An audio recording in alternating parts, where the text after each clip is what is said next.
la Côte d'Ivoire va adopter un enfant. Parce que dans la vie d'une femme, une femme peut mettre des enfants au monde et une femme peut arriver à adopter un enfant. Et la Côte d'Ivoire a adopté un enfant qui nous dirige en ce moment-là.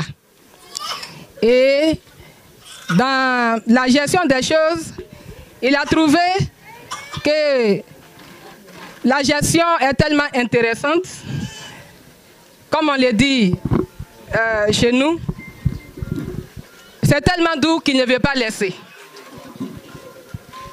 Est-ce que je me fais comprendre? C'est tellement doux qu'il ne veut pas laisser. Et pour cela, il a fait le premier mandat.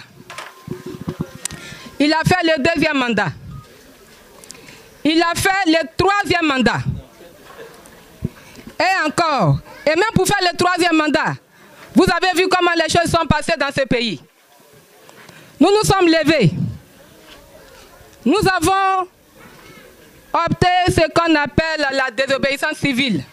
Parce que nous avons estimé que ce n'est pas normal que les choses se soient passées ainsi. Mais il a forcé les choses.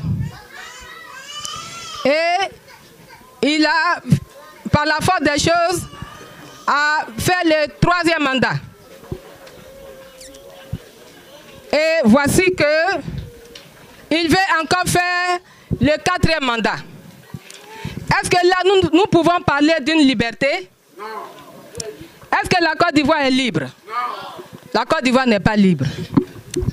Et nous profitons de cette journée solennelle que nous célébrons ici à Tiagba pour dire que nous ne voulons pas de cette souffrance.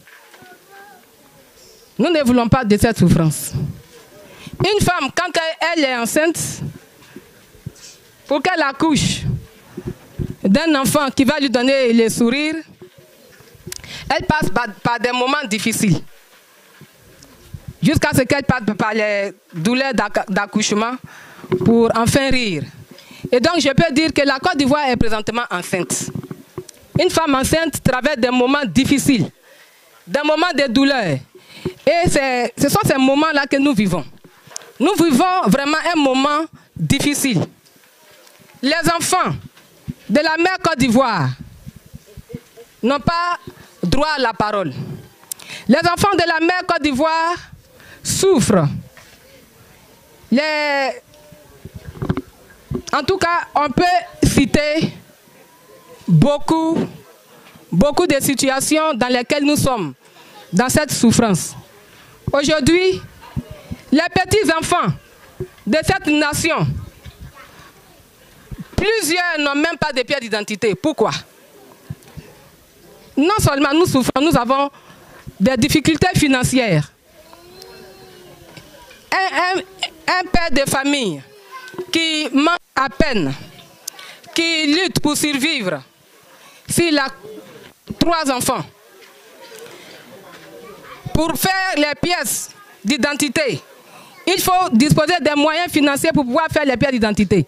Mais comme les moyens ne permettent pas, il ne peut pas le faire parce qu'il faut disposer de l'argent pour le faire. Quand on était aux affaires, les pièces d'identité ont été gratuites. Mais aujourd'hui, si tu n'as pas les moyens, tu ne peux pas faire les pièces d'identité. Pour ne citer que ceux-là, il y en a. Et donc la Côte d'Ivoire est dans une difficulté. La mère Côte d'Ivoire est enceinte. Et elle est enceinte, c'est vrai. Quand une femme est enceinte, par moment elle est malade, des douleurs et tout, elle est enceinte. Et quand une femme est enceinte, elle va à l'hôpital, elle se fait diagnostiquer. Par moment, bon, pour voir la position du bébé qui va naître, on se dit, bon, si on attend une fille, est-ce que, bon, c'est une fille? Parce que c'est la fille que la famille attend pour pouvoir avoir le sourire, pouvoir avoir le bonheur.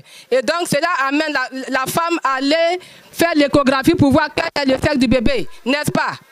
Donc, la Côte d'Ivoire est allée dans le laboratoire pour le diagnostic, pour l'échographie. Et quand on voit l'échographie, est-ce que je me fais comprendre? Quand on voit l'échographie, le bébé qui est dans l'échographie là, quand on regarde, nous voyons que le bébé qui doit être né pour apporter la vraie liberté, pour apporter le soulagement, le sourire, le bonheur à la Côte d'Ivoire, c'est le président Pascal Affi N'Guessan.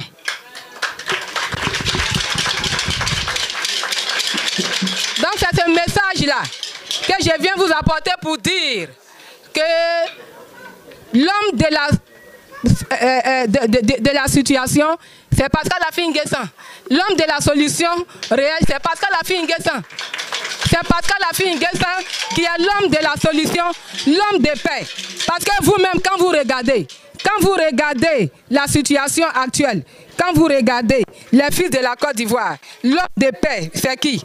Ce n'est autre que Pascal Affi N'Guessan. Donc je viens vous annoncer ce message, vous portez ce message pour dire que c'est Pascal Affi N'Guessan qui peut nous apporter la vraie liberté. Je pense que, où je suis arrivé là, pardon, si je veux continuer, on va parler beaucoup, parce que j'ai beaucoup à dire. Mais je ne vais pas tout dire parce que notre présidente est là, elle va dire le reste. Je vous remercie. Merci, merci, merci.